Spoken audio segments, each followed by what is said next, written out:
The night Amara Dyke met Damilare Adeoye, Lagos shimmered with the kind of wealth that pretends it has no ghosts. The eco-Atlantic skyline glowed against the lagoon like gold dust sprinkled on darkness. Inside the governor's gala, laughter flowed like champagne. Smooth, expensive, rehearsed. Amara wasn't supposed to be there.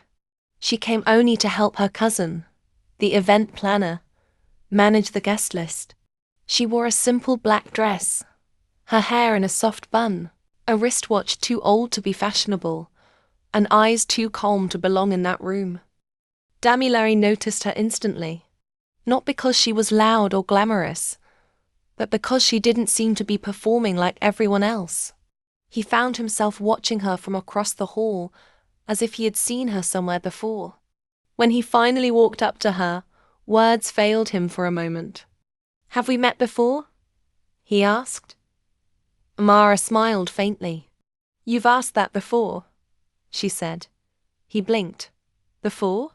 But she only smiled again, the kind that hides more than it reveals, and turned away to hand a guest their name tag. That single exchange planted something deep in Damila's mind. Over the next few days, he couldn't stop thinking about her. He tracked down her cousin, got her number, and texted her under the polite pretense of gratitude for her help at the event. They met again, once at the art gallery, and then at a private viewing in Lekki. By the third meeting, he knew he was in trouble. Amara lived in an old colonial-style house in Ikoyi, one of those places you could tell had stories. The walls carried the scent of age and incense. She worked as an art conservator, restoring the portraits of old Nigerian families, reviving faces long dead and forgotten. The first time Damilare visited, he noticed a carved figurine by the door, a small clay pot filled with cowries, and there was a strange soft hum in the air. "You're into art and tradition?" he asked, curious. She smiled without looking up from the canvas she was cleaning. "Some people keep pictures to remember their history. My family keeps memory itself." He laughed. "That sounds poetic." "It's not poetry," she said quietly. "It's practice." He didn't understand, but he liked the way she said it. Certain, grounded, like she knew something the rest of the world had forgotten. Soon, he was visiting her every evening.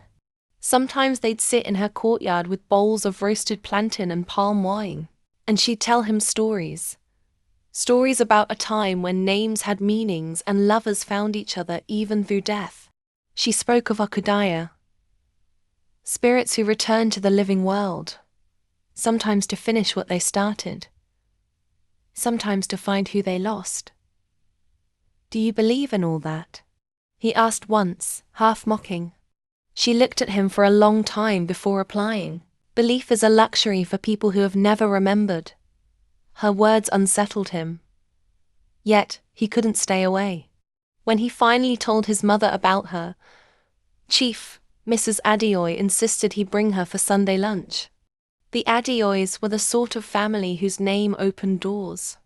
Their mansion in Banana Island was all glass and silence. Expensive, soulless, cold. Amara came dressed simply, white lace blouse, gold earrings, no makeup except a faint lip gloss. The meal began well until Chief Adeoye asked, "So, my dear, where are your people from?" "Natij, Anambra State," Amara replied with a smile. The fork slipped from the woman's hand and clattered against her plate. "Did you say Natij?" she asked slowly. "Yes, ma." The chief excused herself to take a call and didn't return. Damilare found her later in her room, staring at an old family photo. "Stay away from that girl," she said quietly. He laughed, confused. "Mummy, you're being dramatic." She turned to him with eyes that had seen too much. "I knew her grandmother, Adorgon Tej. That woman died in 1963. But your Amara has her exact face. Not resemblance, exact." He tried to laugh again, that the air in the room was too heavy. Amara didn't seem surprised when he told her what his mother had said. "People see what they fear," she said calmly. "Your mother carries her own ghosts." But soon, Damilary began to see things too. Sometimes in her house he'd hear faint drumming, ancient, rhythmic, though there was no one playing. Once, he woke in the middle of the night and saw her sitting on the balcony, humming softly. The moonlight caught her face in a way that made her look both young and ancient. "I used to know you," she said suddenly, not turning around. "In another life. You broke my heart then too." "Amara, what are you saying?" She turned to him with a sad smile. "Some loves don't die. They just wait." Weeks later, she invited him to her village for her uncle's burial. The journey to Tige was long, quiet. When they arrived, the villagers greeted her like a long-lost daughter. Old women knelt and called her Neni Adorgo. One even burst into tears. "You came back," the woman sobbed, clutching Amara's hand. "You promised you would." That night, unable to sleep, Damilary walked around the compound. He found a grave at the edge of the compound, freshly decorated with hibiscus flowers. The inscription read, "Adorgo Tige, 1938 to 1963.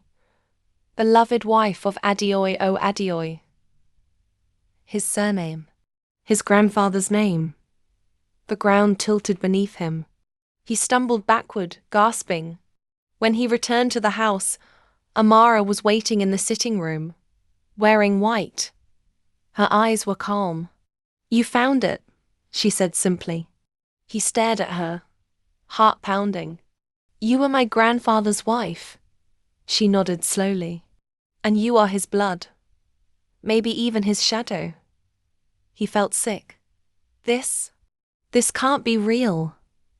Amara stepped closer, her eyes gleaming with something both tender and terrifying. "He promised to find me again, to love me again, to make it right. And here you are."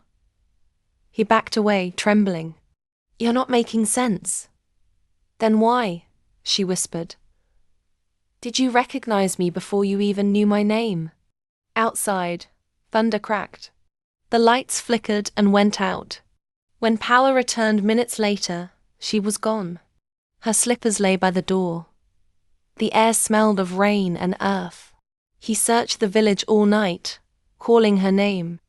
Some people said they saw a woman in white walking toward the forest, barefoot, her head lifted to the sky.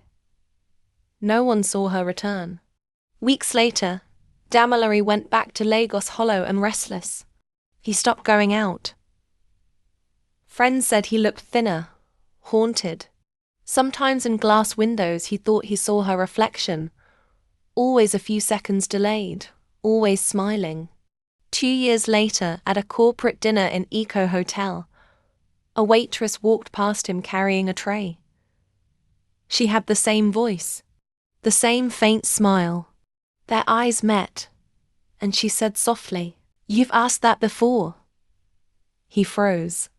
And just like that, the cycle began again. Some love stories aren't about forever. They're about repetition. The soul remembering what the body forgets.